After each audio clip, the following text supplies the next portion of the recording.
The rain pelts against my office window at McLean Hospital, matching my internal turbulence. My phone buzzes again, another missed call from Tyler. I stare at his name on the screen, my heart racing with a familiar anxiety that I've grown to recognize over the past few months. The clock on my wall reads 7:43 p.m., and the Boston skyline is barely visible through the sheets of winter rain. My fingers hover over Tyler's name, trembling slightly. As his therapist, I should maintain professional boundaries. As his stepmother, I should be there for him. But lately, these lines have begun to blur in ways that terrify me. 3 more messages pop up. Emma, please. I need to talk to you. It's getting worse. The last one makes my chest tighten. I remember the day Tyler moved back home, his Stanford dreams shattered by anxiety and depression. He stood in our doorway, rain-soaked and broken, his startup dreams crumbling around him like the tears he tried to hide. My husband James was in surgery, as usual. He's always in surgery when these moments happen. The leather of my office chair creaks as I lean back, closing my eyes against the memories of that day. The way Tyler looked at me, not as his stepmother, not as his therapist, but as something else entirely. Something we both pretend not to notice. My phone buzzes again. This time it's James, another emergency surgery. Don't wait up. Of course.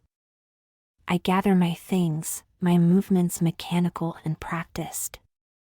The hospital corridors are quiet at this hour, my heels echoing against the polished floors. The rain has turned to sleet by the time I reach my Tesla, and my hands shake as I input our Beacon Hill address. Boston traffic is mercifully light, but each red light feels like an eternity. Each stop gives me time to think, and thinking is dangerous these days. I shouldn't be the one Tyler turns to. I shouldn't be the one who understands the darkness in him. I shouldn't feel this pull, this need to protect and comfort that goes beyond professional or maternal. But I do.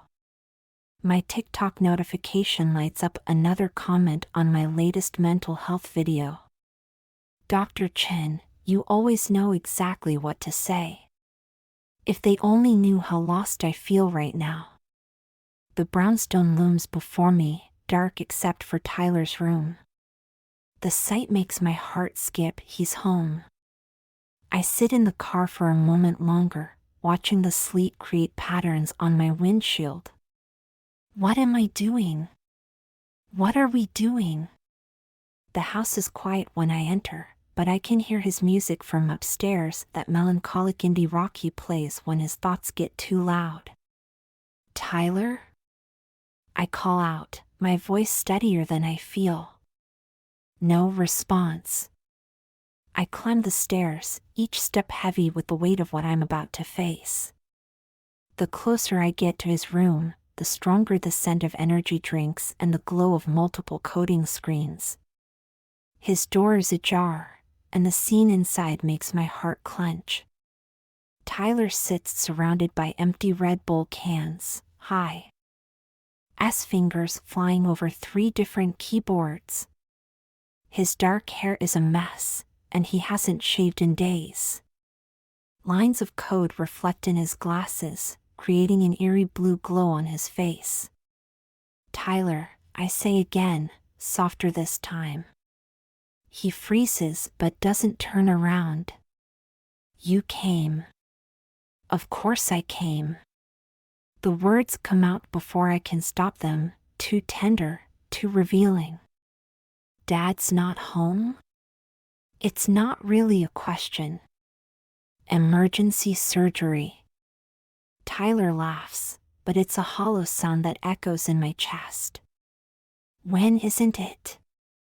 I step into the room, my professional instincts warring with something deeper, something dangerous. Talk to me. What's going on? He finally turns, and the look in his eyes steals my breath. Pain, need, and something else, something that makes my pulse quicken. I can't sleep, he says. I can't stop thinking. About everything. About. He trails off, his eyes meeting mine with an intensity that should make me step back. I don't. About what? My voice is barely a whisper. Tyler stands, all 6 feet of him unfolding from his chair. He runs a hand through his disheveled hair, and I notice the slight tremor in his fingers. About how you're the only one who sees me, he says. Really sees me. The air between us grows thick with unspoken words. I should leave. I should maintain boundaries. I should remember who I am, his stepmother, his therapist, a married woman. Instead, I take a step closer. Tyler, we can't dash. Can't what? His voice is low, challenging. Can't acknowledge that something's happening here? That every time you look at me like that, it gets harder to pretend? My heart pounds against my ribs. I'm your stepmother. And my therapist, he adds with a bitter smile. I know all the reasons why this is wrong. I've listed them in my head 1,000 times. He moves closer, and I can smell his cologne mixed with coffee and the metallic scent of energy drinks. Then why are you here? He asks. The question hangs between us like smoke, heavy and intoxicating. Because you needed me. The words come out raw, honest. No, he says, taking another step closer. Because you needed to be here too. His hand reaches out, fingers grazing my wrist. The touch sends electricity through my body, and I know I should pull away. I don't. Tyler, I breathe, but it's not a protest. It's something else entirely. Tell me you don't feel it, he challenges. Tell me I'm imagining this. I can't lie. Not to him. Not when he's looking at me like that, not when his touch is burning through my skin. I can't, I whisper. The admission hangs between us, changing everything. Tyler's other hand comes up to cut my face, and I lean into his touch before I can stop myself. His thumb traces my cheekbone, and my eyes flutter closed. Emma, he says, my name a prayer on his lips. The sound of a car door slamming outside shatters the moment. I step back quickly, my heart racing. Your father is home early for once, till. Finishes, his voice bitter. We stare at each other, the weight of what almost happened pressing down on us. We can't, I say, but my voice lacks conviction. Can't we? Tyler's eyes burn into mine. Or won't we? The sound of the front door opening echoes through the house. Emma? James calls from downstairs. I turn to leave, but Tyler catches my wrist again. This isn't over, he says softly. I know he's right. As I descend the stairs to greet my husband, my skin still tingles where Tyler touched me. My heart races with equal parts fear and excitement. What have I done? What am I about to do? The questions echo in my mind as I paste on a smile and kiss James hello, all while knowing that upstairs, Tyler is thinking of me. And I'm thinking of him. The rain continues to fall outside, washing away everything except the truth of what's growing between us, something powerful, forbidden, and impossible to ignore. Something that will either save us or destroy us all. I lie awake that night, listening to James's steady breathing beside me, while my thoughts spiral around Tyler's words, his touch, the look in his eyes. Tomorrow, I'll have to face him again. Tomorrow, I'll have to pretend this never happened. Tomorrow, I'll have to be Dr. Chen, the respected psychiatrist, and Emma Thompson, the perfect wife. But tonight, in the darkness, I allow myself to feel everything I shouldn't. And somewhere in this house, I know Tyler is doing the same. The rain keeps falling, a steady rhythm that matches the beating of my treacherous heart, while Boston sleeps around us, unaware of the storm brewing within these walls. A storm that started the moment Tyler came home, and one that I'm no longer sure I want to stop. The morning light filters through my office blinds, casting striped shadows across my desk at McLean Hospital. My coffee has gone cold, untouched, while I stare at Tyler's patient file on my computer screen. Last night feels like a fever dream, but the tingling sensation where his fingers touched my wrist tells me otherwise. A knock on my door makes me jump. Dr. Chen? Your 9 a.m. is here. Thank you, Sarah. My voice sounds steadier than I feel. I close Tyler's file, but his words echo in my mind, this isn't over. The day passes in a blur of patients and consultations.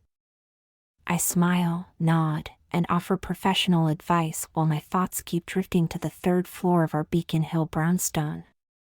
My phone buzzes during a session break. It's Tyler, can we talk? Alone?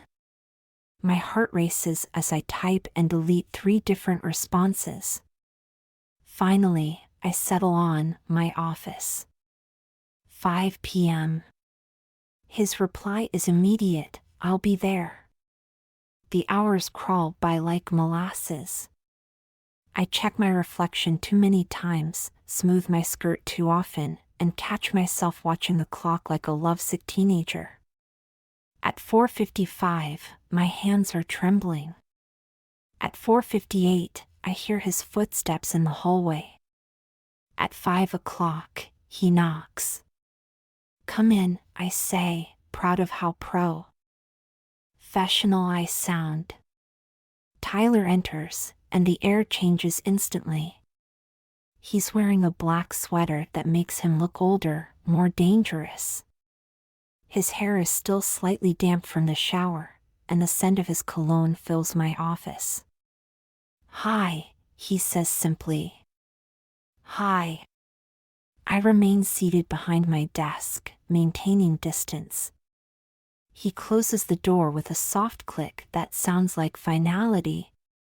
You look beautiful, he says, his eyes traveling over me in a way that makes my skin heat. Tyler, we can't do this? He moves closer. We already are. I stand, needing to feel less vulnerable. I'm your stepmother. And my therapist, he adds with that same bitter smile from last night. And Dad's wife. I know all the titles, Emma. They don't change how I feel. How do you feel? The question slips out before I can stop it. He's close enough now that I can see the flecks of gold in his brown eyes. Like I'm drowning when you're not around. Like I can finally breathe when you are. My heart pounds so hard I'm sure he can hear it. This is wrong, I whisper, but I don't step back when he moves closer. Then why does it feel so right? His hand comes up to cut my face, just like last night. This time, there's no car door to interrupt us. Tyler, I breathe, but it's not a protest anymore. His lips meet mine, and the world stops spinning. The kiss is gentle at first, questioning, but quickly becomes something else entirely. His hands tangle in my hair as mine grip his sweater, pulling him closer. Years of professional ethics and family loyalty crumble in seconds. When we finally break apart, we're both breathing hard. "Tell me you didn't feel that," he challenges. I can't lie. Not now. Not after that. I felt it, I admit, and the words feel like both surrender and victory. Tyler's forehead rests against mine. What do we do now? I don't know. For once, I don't have any professional answers. His phone buzzes, a text from James asking where he is. Reality crashes back like a cold wave. We have to stop, I say, stepping back. This can't happen again. But even as I say the words, I know they're a lie. Tyler knows it too. I can see it in his smile as he heads for the door. "See you at home," he says softly, and the words carry a weight that makes me shiver. I sink into my chair after he leaves, my lips still burning from his kiss. What have I done? My phone lights up with a notification: my latest TikTok mental health video has gone viral. The irony would be funny if it wasn't so painful. Dr. Chen, respected psychiatrist, Harvard professor, telling others how to maintain healthy boundaries while crossing every line imaginable. The drive home is torture. Each red light gives me time to think about Tyler's kiss, about James's trust, about everything I'm risking. But when I finally arrive home, Tyler is in the kitchen making dinner. James is still at the hospital. "I made pasta," Tyler says casually, as if he didn't just. "Tea turned my world upside down 3 hours ago." The domesticity of the scene breaks my heart. "Thank you," I manage to say. He hands me a glass of wine, his fingers brushing mine deliberately. "We should talk about what happened," I say, trying to sound rational. "Should we?" He leans against the counter, studying me. "Or should we just be honest about what we both want?" The air grows thick with tension. "Tyler dash. I love you," he says simply, and the words hit me like a physical blow. The wine glass slips from my fingers, shattering on the floor. Red spreads across the white tile like blood, like guilt, like desire.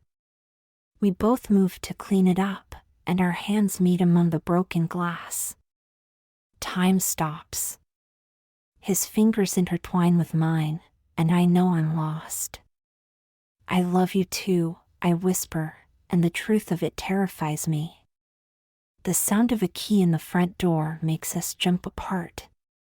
James enters, tired from surgery, oblivious to the moment he's interrupted. "Something smells good," he says, kissing my cheek. I smile and play my part, but my eyes meet Tyler's across the room. We both know nothing will ever be the same. The broken glass is cleaned up, but something else has shattered tonight: my professional ethics, my marriage vows, my sense of right and wrong. And as I lie in bed later, listening to James's steady breathing, I realize I don't want to fix it. For the first time in my life, I want to stay broken. Because in the cracks, I've found something real. Something dangerous. Something worth risking everything for. Outside, Boston sleeps under a blanket of fresh snow, pure and white and untouched. Tomorrow, it will be marked by footprints and tire tracks, just as my life will be marked by the choices I'm about to make. But tonight, in the darkness, I allow myself to dream of Tyler's kiss, his touch, his love. And I know, with a certainty that should terrify me, that this is only the beginning. The Harvard Medical School lecture hall feels suffocating today. I stand at the podium, discussing professional ethics and boundary violations in psychiatry, while my own sins weigh heavy on my tongue. 200 eager faces stare back at me, taking notes on how to maintain professional relationships with patients. If they only knew. My phone vibrates in my pocket, another message from Tyler. I don't need to look to know what it says. We've been dancing this dangerous dance for weeks now. Dr. Chen? A student's hand rises. What are the warning signs of countertransference? I almost laugh at the irony. When you start making exceptions, I hear myself say. When you convince yourself that your case is different. The words taste like ash in my mouth. After class, I retreat to my office, but the walls feel like they're closing in. My latest TikTok draft sits unposted, a video about maintaining healthy boundaries. I delete it.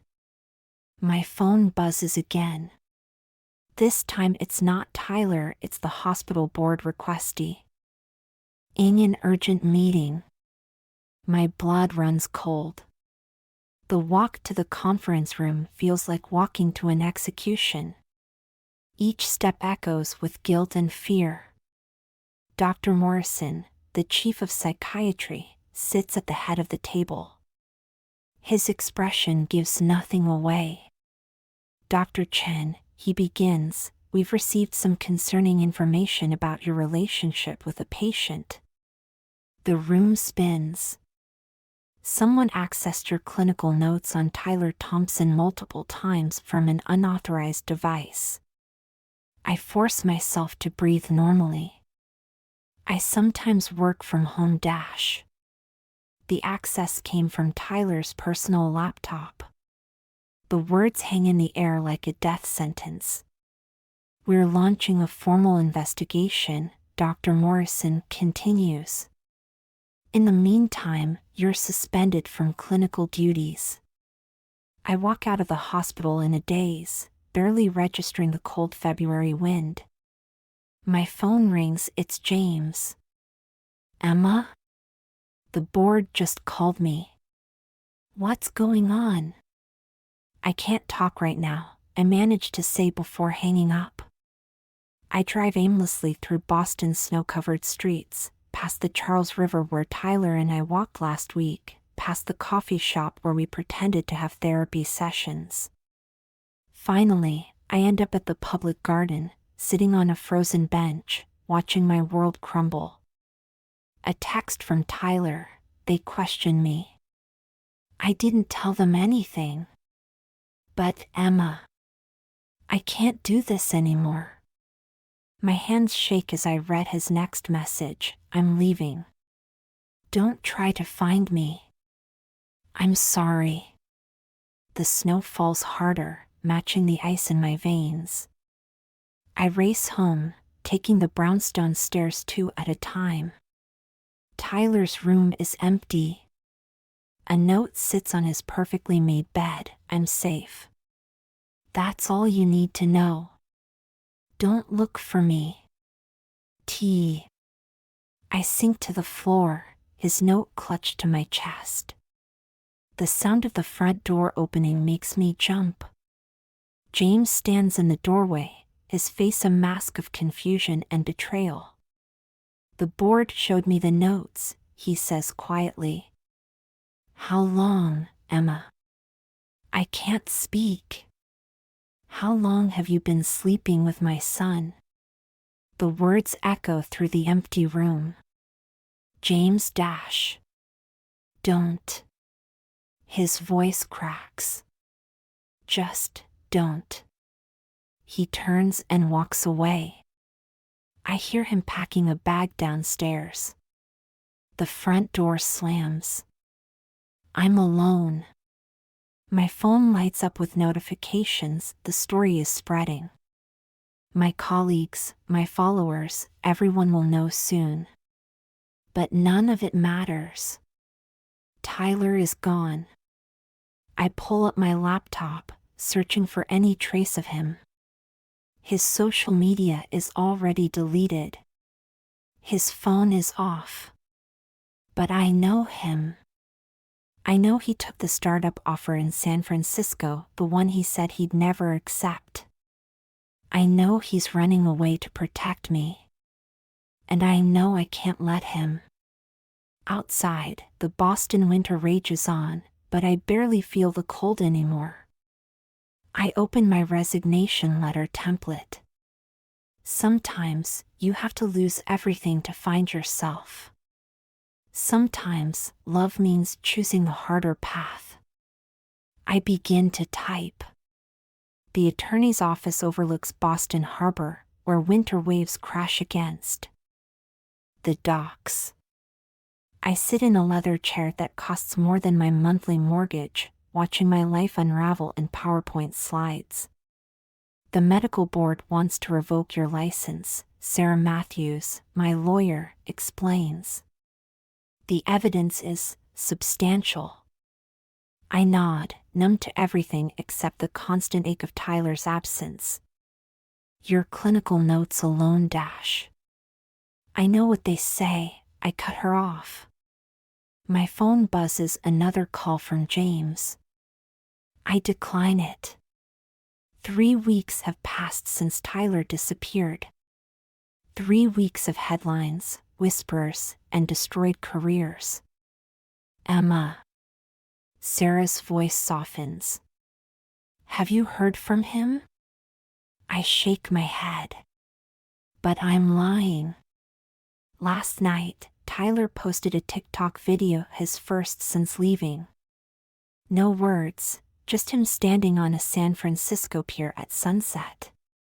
The caption read, "Sometimes the hardest choices are the right ones." 60 million views in 12 hours.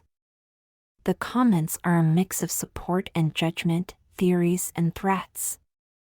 Everyone has an opinion about us. The SEC is involved now, Sarah continues. They're investigating whether Tyler accessed confidential patient data for his startup. My laugh is hollow. He was trying to build an AI therapist. To help people like him. People are calling it the biggest mental health scandal of the decade. Outside, snow begins to fall again.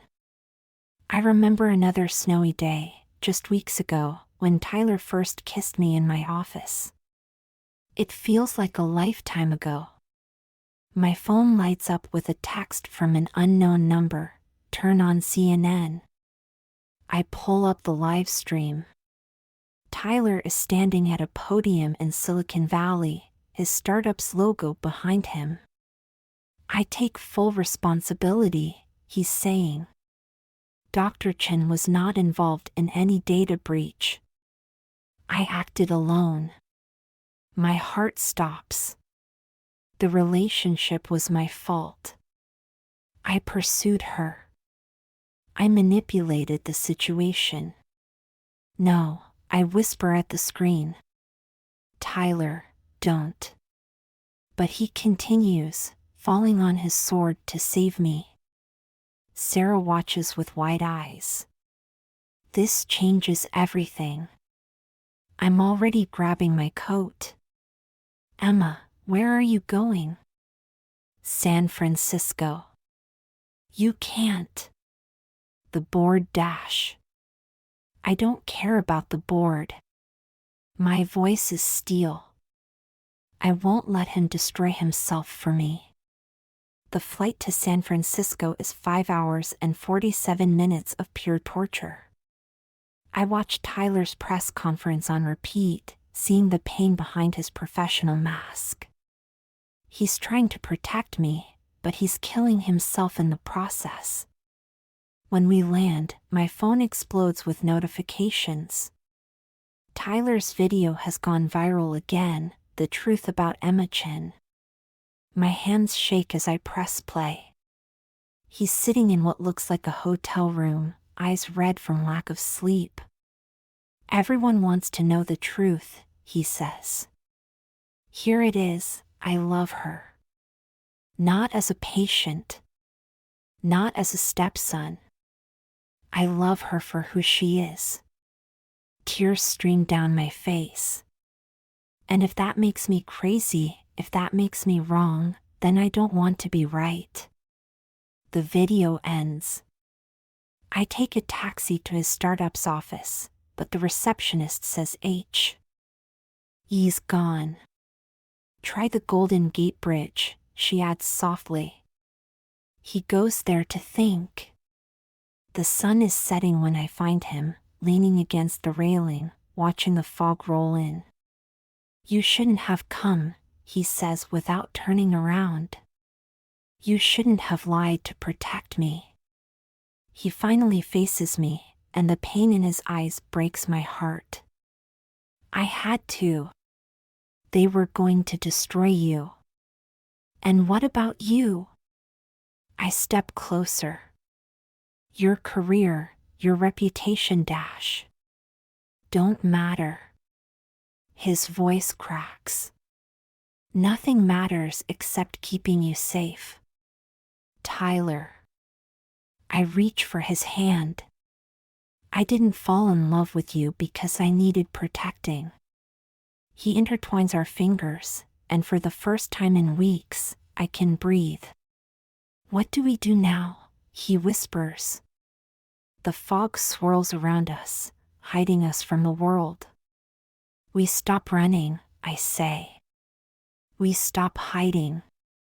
They'll never understand. Maybe they don't have to. He pulls me closer, and I feel his heartbeat against mine. I love you, he says against my hair. Even if it costs me everything. It already has. I look up at him. But maybe that's the price of being true to ourselves. The sun disappears behind the bridge, painting the sky in shades of pink and gold. Tomorrow, we'll face the consequences. Tomorrow, we'll deal with the headlines and the judgment. Tomorrow, we'll figure out how to build a life from the ashes of the ones we burned. But tonight, in the San Francisco fog, we just hold each other. Sometimes love means losing everything. Sometimes it means finding yourself in the ruins. And sometimes, if you're brave enough, it means building something new from the pieces. The fog thickens around us, a curtain between our world and reality. For now, that's enough. End.